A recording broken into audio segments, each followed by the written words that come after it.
Halo Tribuners, jumpa lagi bersama dengan saya Mutiara dalam tayangan berita terkini Lampung di Tribun Lampung. Kami akan menyajikan informasi menarik dan terupdate seputar selebritis tanah air untuk Anda. Dan inilah berita selebritis selengkapnya.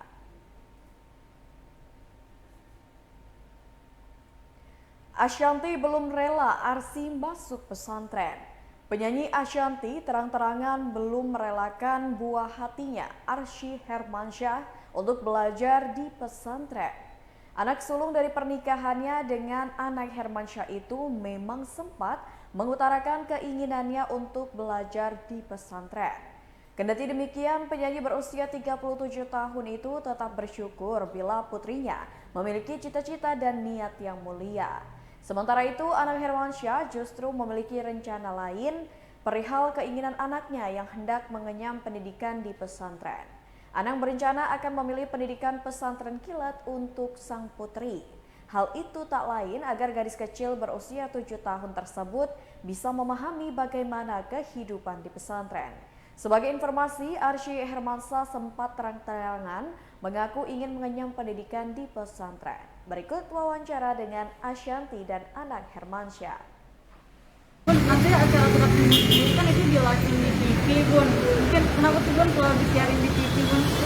Ya, akhirnya kita sambil ada dulu aku tanya dulu ya, Bunda sedikit dong Bun soal aksi yang kemarin minta di pesantren, Bun, gimana Bun? Bunda kan tidak mengerti yang baik dari seorang anak yang kita haruskan benar-benar bersyukur punya anak seperti dia ya gitu. Tapi balik lagi kalau aku pribadi, aku nggak mau masih kecil banget. Aku nggak mau di usianya yang masih kecil dia harus jauh dari kita. Gitu. Tapi Arsi sendiri mungkin emang pengen pesantren itu karena keinginan sendiri atau melihat medsos atau melihat teman-temannya gimana sih nggak pikirnya? Terus ya ya. Terus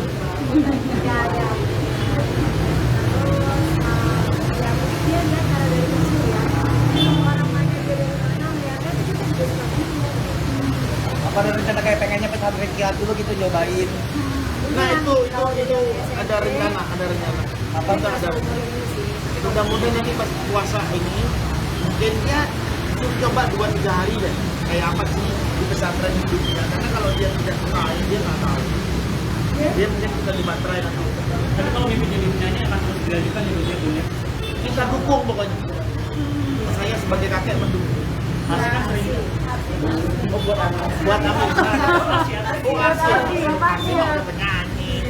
Kalau misalkan artis nanti pesantren mungkin nanti nyanyinya kan gimana? Kan nggak apa-apa penyanyi pas pesantren jadi penyanyi juga kan nggak apa-apa. Aku Nggak ada yang bisa mengalami cita-cita dari pesantren cita-cita yang tetap bisa berjalan. Ya oke, Pas makasih. Arsi keliling Mas Ana gimana Mas Ana pas Arsi contohin cara nyanyi Mas Ana gimana? Iya. Tanggapan dari Mas Ana sendiri? itu tandanya anak-anak. Iya kan sendiri. Dia emang lucu banget nih kayaknya. Suka ngerosting gimana? Kenapa punya ngajari? Itu aja. Kalau yang tadi malam yang ngejar Aminah pakai kan sama yang punya yang Instagram. Terus kalau dari jadwalnya seperti itu kan ngeliat artis itu emang kayak aduh gimana banget gitu. Bikin dulu artis fansnya sama Abel. Kalau Aminahnya lihatnya masih karena kan lihatnya dia lihatnya masih di YouTube ya. Kalau artis sampai kayak kamu berhenti untuk dari gendong, sengaja aja gendong. Kalau Arsi kan kemarin mental nih. Dan banget dia Mas Hendra. Kan musik drama lebih banyak. Ya. Karena dulu ibunya ini senang sama seniman drum. Apa sih ya? Ini ada dia.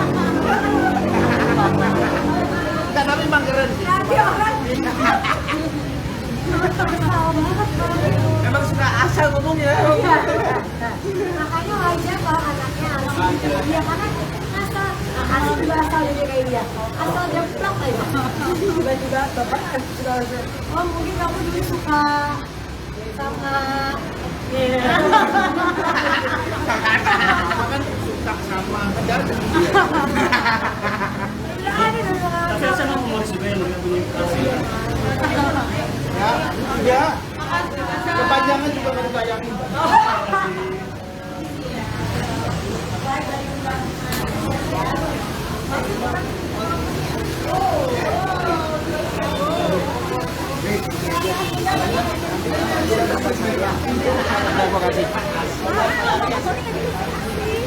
nanya. Kamu ya lagi tuh.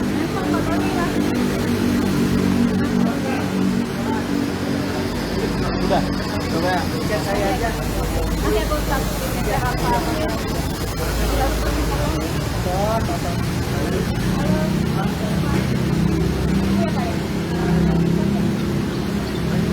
Oke, kalau dari aku sebetulnya jawabannya Mama Bunda kita siap aja, karena yang bikin kan Atta sama Ayah. Jadi kita sebagai orang tua yang mendukung. Kapan di Bunda? Udah, jalanin itu. Ngajarin dulu. Udah siap. Ya, Udah siap. hal-hal yang dia Oke kok, Udah siap. konten bajunya apa mungkin nanti? bayar. Apa mungkin pink atau apa mungkin? Baru ini, baru Beda-beda. ukur ke belangkon aku. Ya, beda-beda.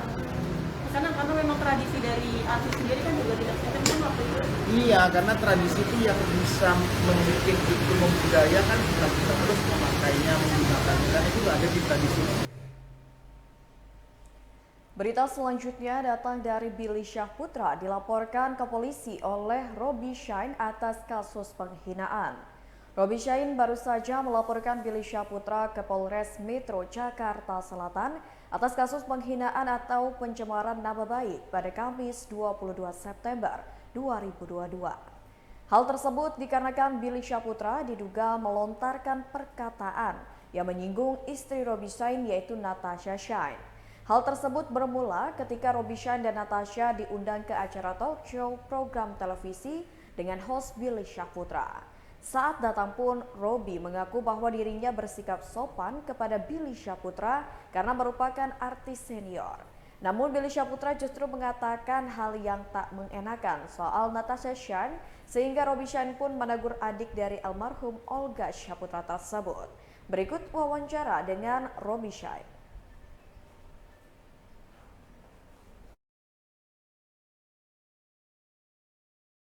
Gitu, saya bilang ke dia, Billy kan nggak baik, saya hormati kamu, saya hargai kamu, tapi nggak baik kamu ngomongin istri saya seperti ucapkan itu kotor-kotor katanya di apa namanya di video kita bercanda suami istri, kita cuma batasan suami istri, itu konten kita bikin, kita nggak pernah ngata-ngatain orang yang kotor-kotor. Anak kita juga kita didik yang benar, kita nggak pernah sekalipun ngomong satu orang. Kini seumur hidup baru pertama kali kita ngadepin masalah kayak begini. Semua kita syuting, ketemu yang terkenal kemarin kita syuting sama yang artis terkenal Bunda Inul ya sama Slang sama semua nggak ada kata-kata yang kita jahat-jahat. Semua kita ngomongin, kita sopan, orang juga sopan. Ini saya shock sekali dia ngomongin seperti itu. Tapi memang mendadak kata-kataannya atau sebelumnya memang udah ada bercanda atau seperti apa? Tidak ada, langsung dia Saya ngomong. baru ketemu dia, sebelumnya saya belum ketemu dia. Pertama kali hari ini saya tahu siapa itu. Jadi istri saya itu baru pertama kali dalam hidupnya itu ketemu sama Billy gitu loh. Seperti Lagi orang lapor orang untuk bercanda. kita, karena kita tahu kita baru dia artis senior, kita hormatin, kita sapa dia. Janganlah dikata-katain yang kotor-kotor ke istri saya. Mau ngotor, kata-kata kotor ke saya nggak apa-apa gitu. Tapi jangan sama istri, suami mana yang istrinya dibilangin kotor-kotor bisa terima? Bisa terima, kita kan nggak terima gitu. Saya benar-benar nggak terima, dihina kayak gitu nggak terima saya istri saya. Dicemarkan nama baiknya katanya bikin video-video, ya apa namanya, istri saya buat video-video ngomong-ngomong kotor seperti itu. Kapan kita ngomong kotor? Tidak pernah ada kayak begitu. Bang Robi, tapi kalau sempat ada kontak fisik nggak sih Bang sama Tidak ada. Saya bilang lagi, kalau kamu pukul saya silakan pukul saya. Tapi saya tahu aturan hukum, saya nggak ngerti tentang hukum detail-detail. Tapi saya tahu kalau kita nggak boleh pukul orang. Walaupun dihina ada kepolisian, makanya saya datang. Saya nggak ngerti ini prosesnya seperti apa, saya nggak ngerti. Saya buta untuk proses-proses seperti ini. Saya nggak punya pengalaman ini. Tapi yang jelas ada penegak hukum yang seperti itu saya buat laporan ke sini. Kita orang baru, kita hormati semua mereka. Yang kita minta cuma istri saya tadi bilang, dia ngomongin istri saya, dicemarkan nama baik istri saya depan umum, dihina, minta maaf depan umum. Hanya itu doang kita minta. Tapi kalau minta maaf kan clear, Bang. Kalau minta maaf kita nggak ada masalah. Tadi dia udah minta maaf. Apanya? Tadi dia udah minta maaf. Saya tegur dia tadi. Saya tegur dia, kenapa kamu ngomong seperti ini? Dia malah bilang istri saya ngomong di video-video, bukan minta maaf malah ngomong istri saya di video-video seperti itu. Kan udah salah minta maaf dong. Tuntutannya sekarang apa? Dia minta maaf aja atau gimana? Saya buat laporan biar proses hukumnya berjalan. Ya, tapi kalau ke saya cuman istri saya tadi bilang juga minta maaf, udah nggak ada masalah. Mau ditunggu sampai kapan? Mau ditunggu sampai kapan minta maafnya? Saya nggak ada begitu, saya bukan orang-orang hebat pakai kasih batas waktu tuh orang. Terserah aja, mau minta maaf bagus, nggak mau minta maaf juga terserah lah. Tapi kalau dia minta maaf, saya terima kasih. Karena kan dia udah menghina istri saya, cemarin nama baik istri saya. Mau minta maaf dia terima kasih, berarti ada kesadaran kan? Saya ngerti dia terkenal, tapi sadarlah dikit, nggak boleh ngomongin istri orang kayak gitu. Siapa suami yang terima istri jadi ngomong kayak gitu? Robi, kalau dia sudah minta maaf, apa Anda cabut laporannya? Saya nggak ada masalah, saya cabut, nggak ada masalah. Saya bukan ada kepentingan apa-apa di sini. Kalau dia ada minta maaf, berarti kan dia sadar dia buat salah. Saya cuma butuh dia sadar, jangan ngata-ngatain orang seperti itu. Itu laporannya pencemaran nama baik ya? Laporannya tadi. Ya penghinaan dan pencemaran nama baik ke istri saya. Ini minta maafnya ke semua media atau? Ya depan semua orang, dia tadi bikin depan semua orang, bilang kan semua media biar semua orang yang tadi ada di sana juga tahu dia udah minta maaf, dia udah ngomong yang tidak baik tadi. Sudah cukup ya? Enggak lah, saya nggak butuh begitulah ya, lawyer nggak ke arah sana ya. Karena bukan tujuannya ada kepentingan negatif tidak ada ya. Kita cuman janganlah ngomongin istri orang nggak baik ya. Istri saya punya anak saya kan kalau dengar juga di media orang tuanya ngomongin gitu, perempuan digituin kan. Cobalah kita semua lah yang di sini. Kalau yang suami punya istrinya ngomongin orang kayak begitu, apa perasaan kalian? Ya kan? Kalian punya anak, kalau anak kalian dengarkan orang tuanya dikata-kata begitu gimana? Kalian kan juga ngerasain. Saya nggak ada seperti itu. Saya bukan siapa-siapa. Saya bukan orang hebat batas waktu, tidak ada. Saya terserah aja. Yang penting ada sadar. Berita selanjutnya, tangis Medina pecah saat bacakan pledoi. Saat membacakan pledoi atau nota pembelaan, Medina Zain tak henti-hentinya menangis dan singgung soal anaknya yang terkena bully. Pada Kamis 22 September 2022, Medina Zain membacakan pledoi di hadapan Majelis Hakim Pengadilan Negeri Jakarta Selatan. Saat pembacaan tersebut, ia dengan lantang dan berderai air mata mengucap permintaan maaf kepada Uci Floudea dan Marisha Ica. Karena kesalahan yang ia perbuat akhirnya malah berujung ke meja hijau. Tak lupa Medina Zain juga menyinggung soal anak-anaknya yang masih kecil.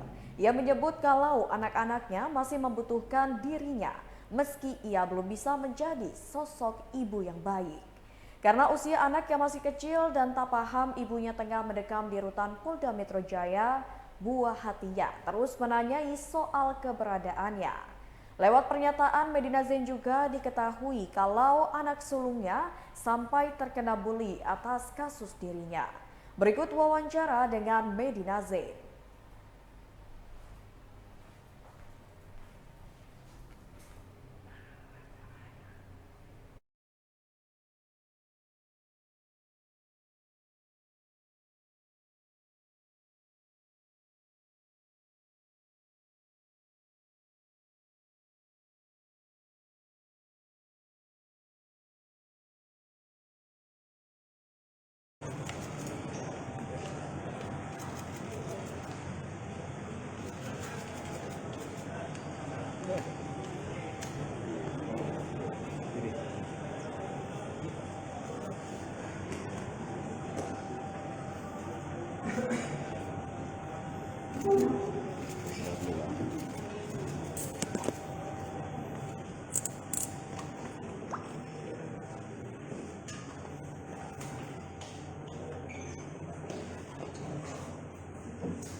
Gak usah.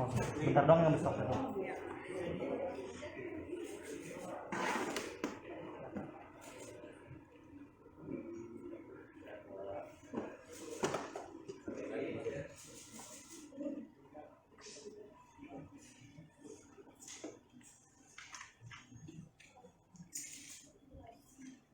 Kak Medina.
Subjek hukum penghinaan dan atau pencemaran nama baik tidak ditemukan subjek hukum atau nama seseorang yang diduga dihina dalam alat bukti unggahan teks dan atau gambar.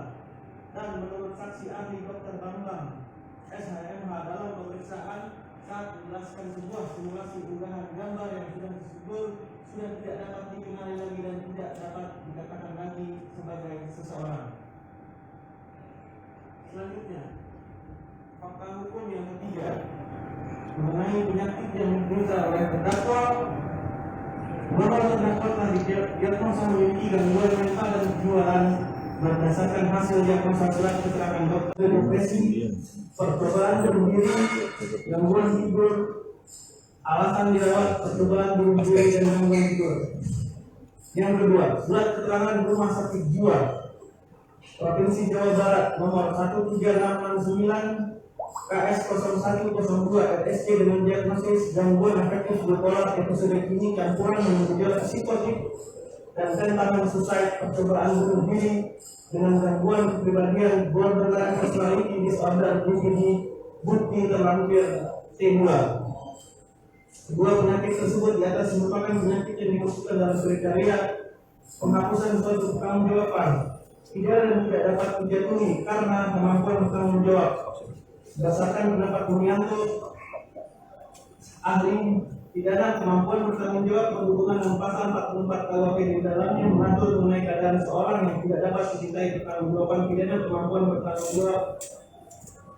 Adapun pasal tersebut diartikan seseorang apabila telah melaksanakan suatu perbuatan yang melanggar hukum yang mana seharusnya dapat dimintai pertanggungjawaban, tapi karena adanya suatu penyakit atau gangguan dalam kejiwaannya maupun gangguan dalam kemampuan berpikirnya, maka ia tidak dapat dipertanggungjawabkan pidananya. Menurut doktrin pengertian dari bertanggung jawab itu pengaturan yang terdapat dalam pasal 44 KUHP. Pertama, apabila seorang tidak bebas dalam melakukan atau tidak melakukan perbuatan yang dalam perintah oleh undang maka dikatakan sebagai tindakan memaksa. Kedua, apabila seorang dalam keadaan tertentu tidak dapat menyadari tindakannya dilarang oleh hukum dan orang tersebut tidak paham akibat yang ditimbulkan oleh tindakannya.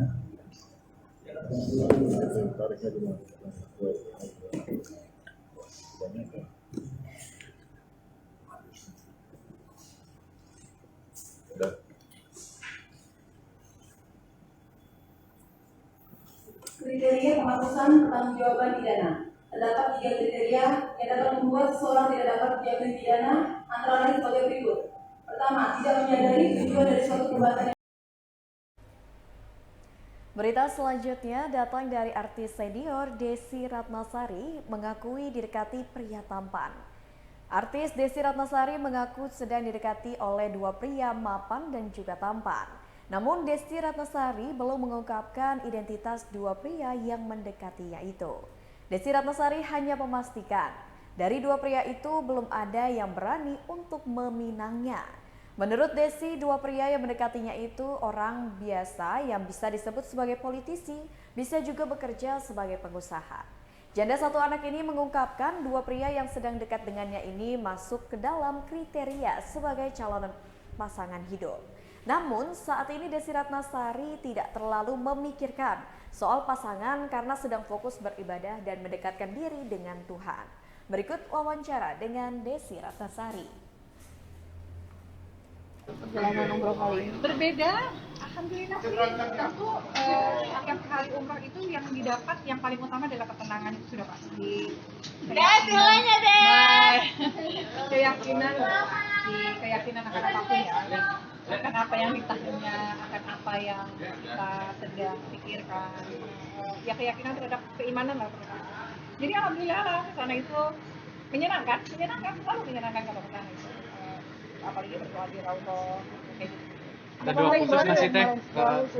Doa khusus tentu saya disertasi saya belum selesai. Semoga penelitian saya cepat selesai, disertasi untuk ujian cepat selesai dan segala macam lancar. Itu aja doa khususnya. Yang lain enggak, saya nggak terlalu ada doa khusus.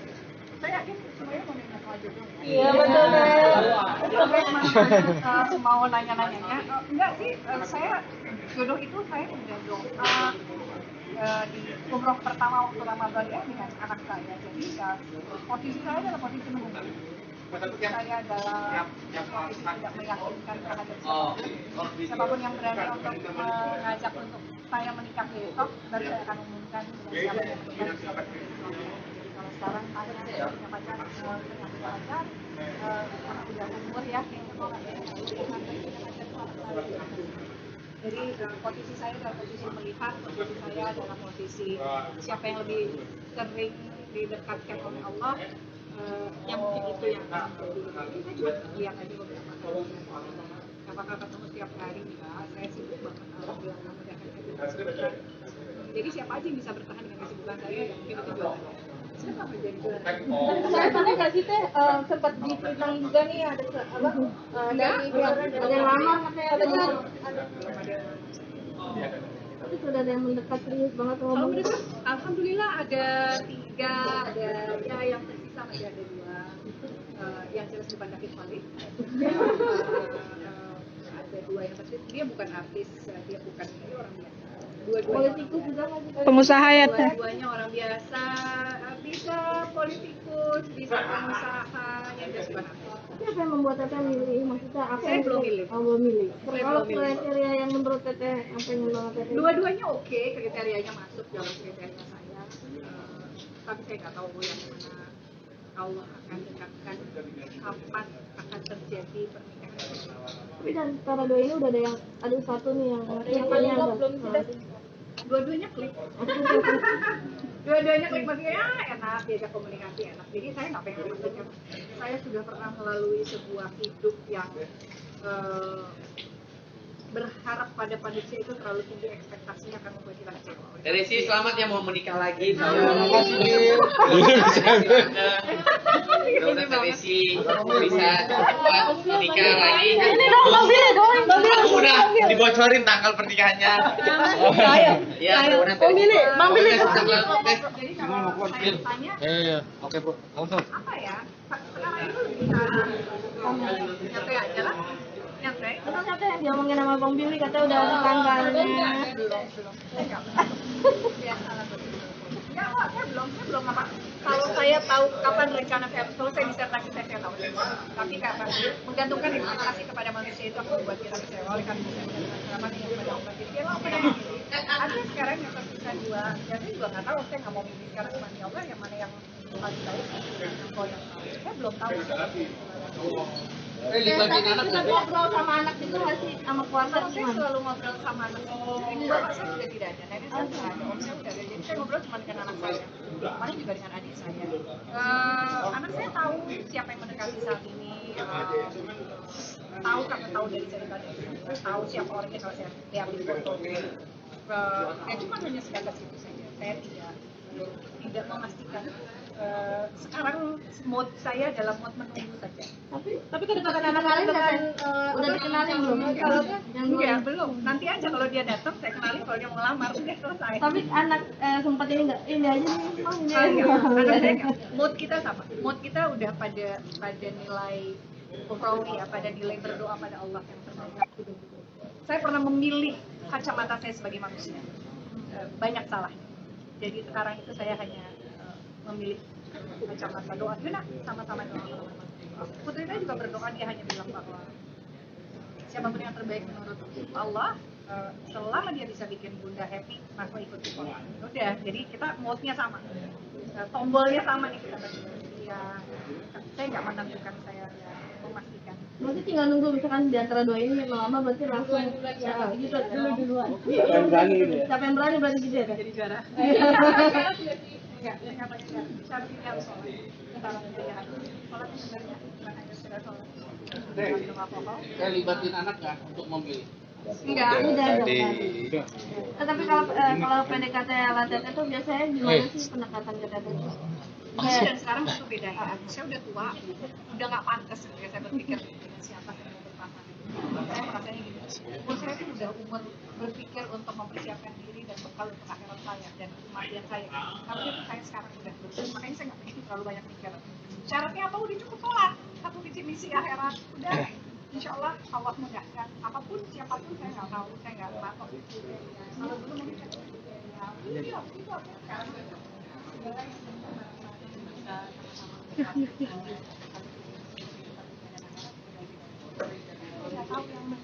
Umroh berarti kemarin kalian berdoa kalau antar umroh kemarin betul-betul umroh berpikir tentang kehidupan karir politik saya, berpikir tentang berdoa tentang disertasi saya tentang pendidikan.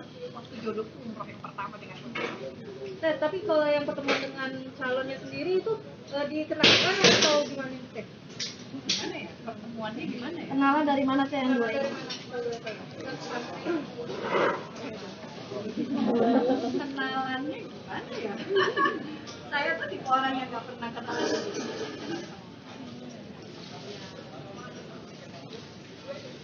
Sekarang saya nggak berani bilang. Nah ini kan ada dua orang, jadi saya nggak berani ngomongin siapa nanti saya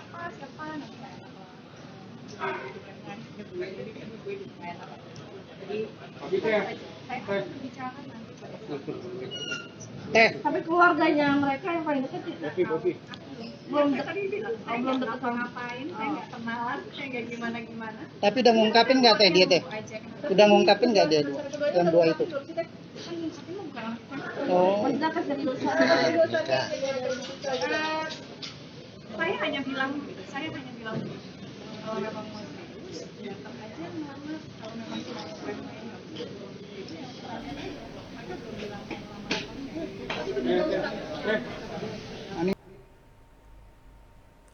Berita selanjutnya datang dari aktor Dwi Sasono bersyukur filmnya tayang perdana di Festival World Cinema Week. Film Anoksia akan tayang perdana di Festival World Cinema Week atau WCW 2022. Dwi Sasono sebagai pemeran utama tak menyangka filmnya akan meramaikan gelaran festival tersebut. Diketahui WCW bakal menayangkan 71 film dari 39 negara dan salah satunya Indonesia, yaitu film Anoksia. Dwi Sasono pun berbangga hati filmnya bisa tayang di festival tersebut. Menurut Dwi Sasono, film Anoksia bisa masuk ke dalam festival tersebut berkat kerja keras tim. Dengan segala proses, ia bersyukur film Anoksia bisa direspon dengan baik hingga akhirnya tayang di Festival WCW. Berikut wawancara dengan Dwi Sasono.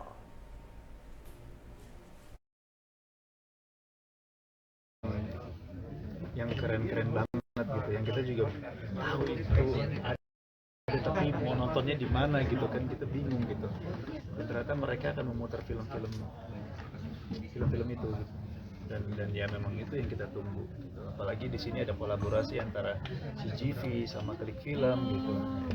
Nah ini bisa ditonton secara offline dan online gitu. Saya nggak tahu bagaimana mereka mungkin nanti mengatur secara jadwal tayangnya juga. Saya penasaran karena saya juga pengen hadir ikut nonton juga di situ. Tapi ini sulitnya sebenarnya cari film seperti ini. Sulitnya apa sih cari nonton film? Sulitnya Emang nggak ditayangin di yang mana-mana. nggak ditayangin di mana-mana itu kan ya ada beberapa film yang di festival di Cannes gitu kan, ya kita Harus ke Cannes kalau mau nonton. gitu. Dan ini bisa ada kesempatan nonton di CGV atau di Klik Film, ini kan keren banget. Sempat nggak percaya juga ya, nggak percaya gitu. Tapi Gimana nggak sih? nyangka juga, nggak nyangka juga ya film kita masuk gitu loh ke Karena dalam. mungkin persiapan dari pemain gitu pendek gitu, nggak yang cukup panjang seperti film pada umumnya gitu. Pas bisa tayang di sini, dari produksi mungkin persiapan udah panjang gitu, jadi kayak bisa juga ya gitu. Saya ingat waktu itu ngobrol karena menarik gitu. Jadi dari sisi skripnya aja memang saya ngelihat ini, wow, ini suami istri terjebak dalam mobil gitu kan, yang secara teknisnya juga sulit. Terus begitu kita ngobrol di lokasi sama sutradaranya, sama Mas Indra gitu, ya sekedar ngobrol-ngobrol aja, Mas Indra sebetulnya film kayak gini tuh harus masuk festival dulu ya gitu kan, kita nggak bisa ngobrol gitu. Saya nggak tahu mungkin Mas Indra ngobrol gimana atau Ternyata beneran masuk ternyata festival. masuk gitu. Wah, ya alhamdulillah ya, syukur gitu kan ya. Sebenarnya ini kapal feri yang Ini kapan dan ini lebih banyak katanya di mobil tenda atau gimana nih, Bang? Ceritanya sedikit boleh tapi cerita? kapalnya aja kan Hampir 95 kali malah. Iya, itu di mobil 90-95% kita di mobil. Bayangin dong, itu tertimbun tanah. Gitu. Jadi memang kita setnya ya cuman kalau nggak kursi depan, kursi belakang, udah gitu aja. Di situ ada Ganti-ganti aja lah. proses konflik apa antara suami istri gitu di situ. Jadi secara emosi, tekanan, tempo itu campur aduk lah di situ. Syuting sendiri kapan? Syuting kita 2 bulan beda. ya? 3 bulan, 4 bulan, gitu lah. Jadi sekitar gitu lah. Karena pada saat syuting pertama nggak sih, maksudnya satu saya cuma di mobil untuk sekalian Nah, karena saya melihat yang udah saya nggak tahu udah ada apa belum gitu, tapi yang bisa saya tahu itu kan ada di dalam peti, dalam lift gitu, Dalam pesawat. dalam pesawat. Ya ini kan daerah longsor kan Indonesia, banyak longsor kan gitu kan, jadi kayaknya pas banget dengan mobil itu tertimbun gitu. sama banget gitu. Kita Dan saya itu claustrophobic loh. Jadi waktu saat baca ini saya membayangkan ruangan sempit kan. Saya tuh nggak bisa dalam ruangan sempit. Nah begitu saya tanya sutradaranya pertama kali ketemu adalah, lu mau gimana teknisnya? Karena itu claustrophobic nih. Itu apakah akan lu timbun beneran tanah atau seperti apa gitu? Gue baca aja udah panik, udah berasa gitu. Mungkin orang yang claustrophobic nontonnya pasti akan terasa gitu. Dia akan butuh oksigen. Bayangin aja di bioskop nanti gelap juga gitu. Jadi ya rasanya akan sampai ke sana juga. Terus gimana Mas ngatasin? Iya, ngatasin pas lagi di set gitu. Di set itu kan punya Nah, kan dia punya persiapan teknisnya seperti apa gitu kan. Jadi mobil itu emang udah didesain, dimodifikasi bagaimana mengambil angle dari kanan, kiri, depan gitu. Itu dia sudah ada space. Jadi secara apa framingnya aja itu yang memang dibutuhkan sesuai ya dalam mobil gitu. tapi masih ada rasa takut sih mungkin ada situasi kayak gitu waktu Ya enggak sih. Ya kayak kalau kita nonton film horor lah misalnya kan juga di setting kayak jadi horor juga karena kan Setannya bohong. iya kita fokus kerja apa yang kita mau, visual yang kita buat sesuai dari skrip. Ini perdana kali ini Mas Ahmad di satu film. Iya ini pertama kali ya. orangnya banyak, nggak masuk Tadi kan cuma berdua doang. Iya tapi kita emang udah kenal, udah cukup lama kenal. apa ya?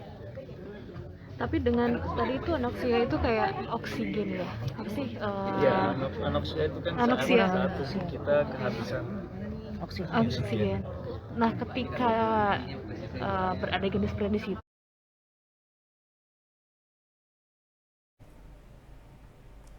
Baiklah Tribuners, itulah berita selebritis bersama dengan saya Mutiara. Jangan lupa untuk terus saksikan YouTube Tribun Lampung News Video, Facebook Tribun Lampung, Instagram @Tribun Lampung, dan TikTok @Tribun Lampung untuk informasi terupdate lainnya. Selamat sore dan sampai jumpa.